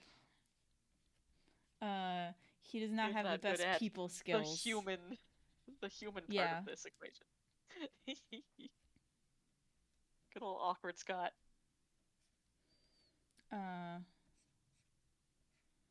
Uh, also being friends with Jay, he's Jay's favorite, so Mm, that's also probably Jay showing me the good bits of the good bits Cyclops. of Scott Summers. And those bits are not in the animated series from the 90s. No, yeah. Or he was not in Excalibur much. Yeah. The best way to sum up how boring Cyclops is in the 90s animated series is everyone goes to the mall in the first episode and he is Yeah, told to wait in the car. So even when they're having like a fun trip, his job is he's to sit in the yes, car. he's a good, good. Um God, that 90s X-Men Evolution had some very 90s, but also very good character designs. no, X-Men Evolution had some very early 2000s character designs. Yeah, The 90s cartoon had some very 90s character that's designs. true. That's true. Do you know that a lot of the character designs were traced teen actors? Really. I mean, that makes sense. They Um, were very uh, recognizably N- people in a way that most Nightcrawler of them is they cartooned Seth Green's face. Um, good. then uh, Jean, they traced Charisma Carpenter's face. Which Oh is why God, she yeah, they looks did. way too old to be in high school because Yeah, Charisma Carpenter was older than the rest of the cast of Buffy. yeah. Um, Wasn't she like almost 30? um, Xander was past 30, Yes, and I think yes. she was like, because like, Sarah Michelle Gellar and Allison Hannigan were like early 20s, and Yeah, then Charisma Carpenter was mid 20s, gotcha. and then Xander was 30. Yeah, and he looks it. There's He certain looks scenes in which he can pull it off, and then other scenes where you're just like, what is this man doing here? I was talking to someone about how occasionally casting an adult that looks that old really hurts your storytelling. And Xander being 30 or older, um, it works more or less while they're in high school because you are constantly getting reminded that they are in high school as they go to class.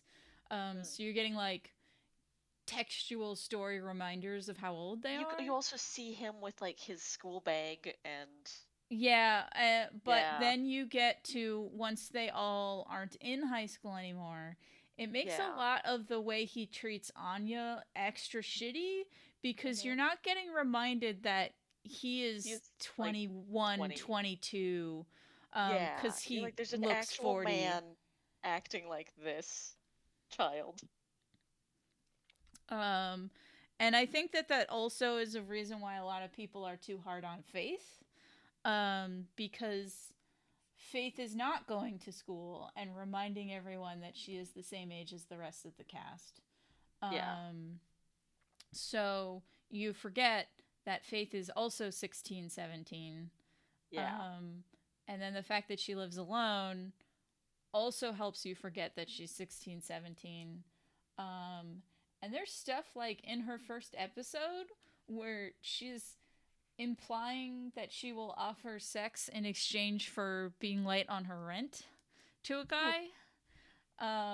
And she's 16, and yeah. that's That's a horrifying, but that's a people don't problem. realize how horrifying it is because Elijah Yeah. Dushku does not look 16. Yes. Um, and also like the few times you get reminded that she's a kid is when the mayor gets her an apartment. Um, Mm. he tells her that he bought her a PlayStation, and she jumps on the bed, and like Right. um, it's like, oh yeah, she's a child. Um, Right. She's, despite all appearances. she is a child, and a child who is homeless, and no one offered her a home except for the villain, and you wonder why she went evil. Uh-huh.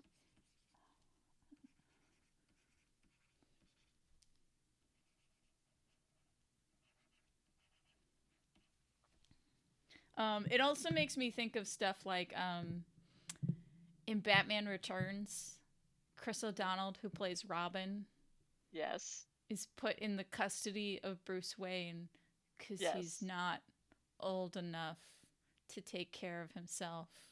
And you're like, But he's this Chris entire O'Donnell man, and he this entire drives a man. motorcycle and he is Yes. very clearly like 30 or 40. 30. Yes. I'm not buying Uh, this as a I'm not I'm child, not as buying a that he is dependent not a child. legal adult who can't just hop on his motorcycle and do whatever the hell he wants. Yes. Why is this man playing a like 16-year-old? Not even 16-year-old.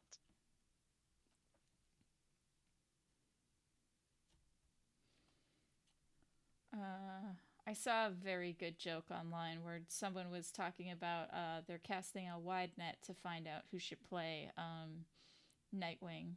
And someone Ooh, replied right. with, well, if they had done that with his parents, he wouldn't be in this situation. Good, good. Oh, night, Kevin. Oh man, yeah, that Hey. 90s theme song was freaking awesome. I have found some amazing metal covers of it. It's so good.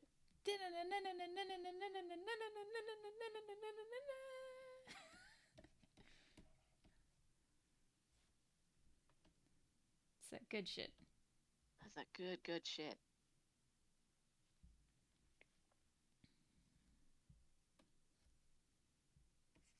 I remember the character designs to X-Men Evolution were one of the things that I'd printed out and would like practice drawing when I was in animation school. Oh, that is. I also like use them to practice drawing.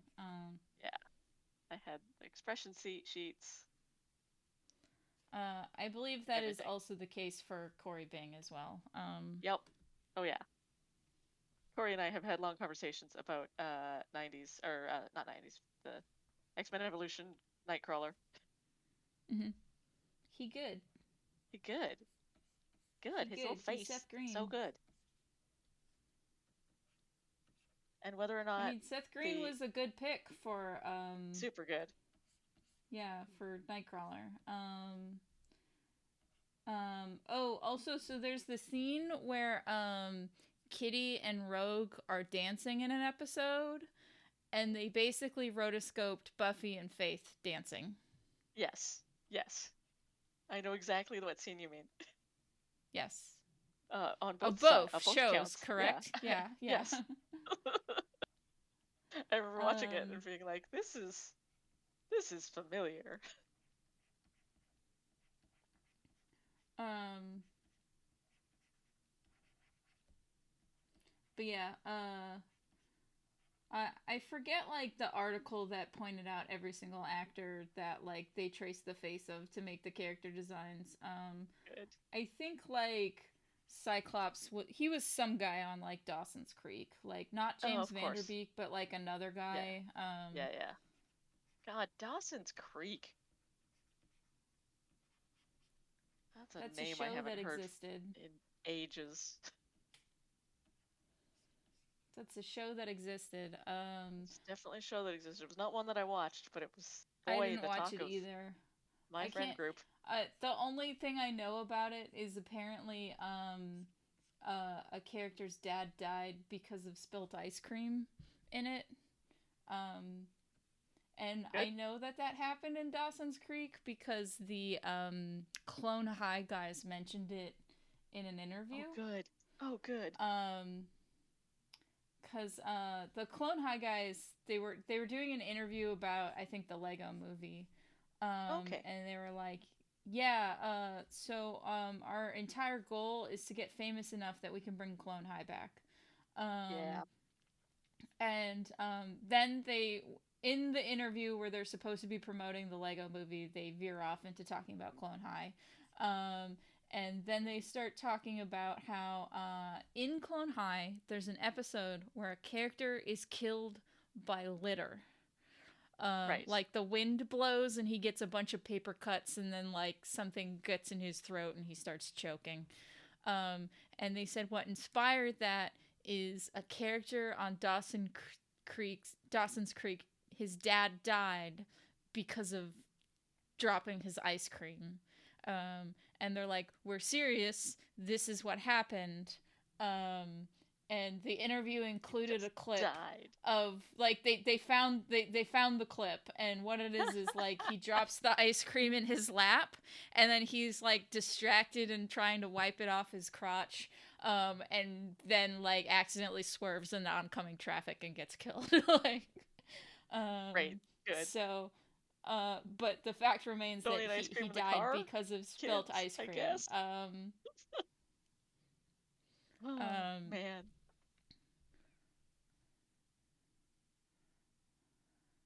and yeah, Clone High. I remember a Clone road trip High. where we were watching Clone High on somebody's laptop the entire way from Saskatoon to Edmonton. It was very good.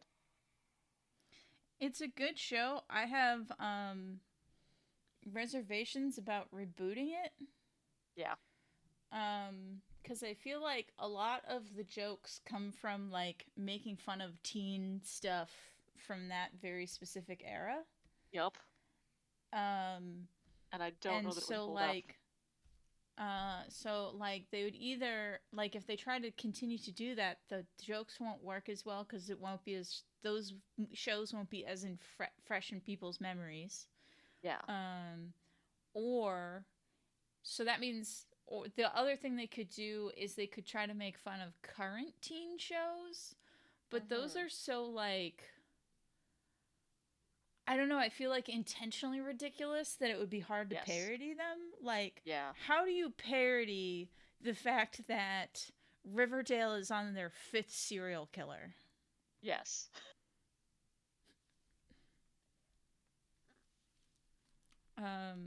Their fifth serial killer and their third cult. Yeah. Um, I gotta have cults. so yeah, I don't know like how to do where the parody line would be. Mm-hmm.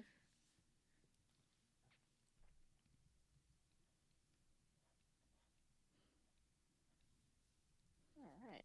There, I think, is a nice little expression sheet for this character. Cool.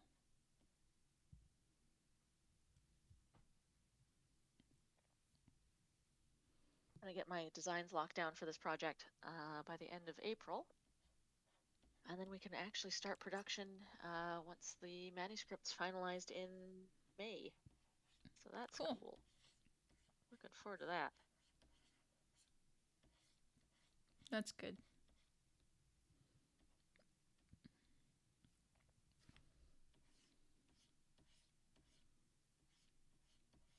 I'll save this. And then I think I am done for the night. My hand is getting sore. All right. Thanks everyone for watching. And thanks for coming to both of our streams. Yeah.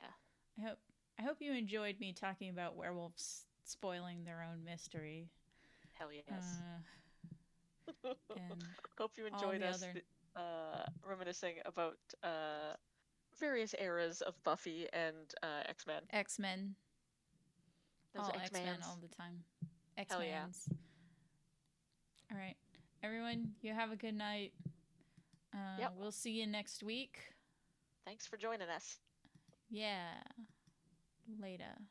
Later.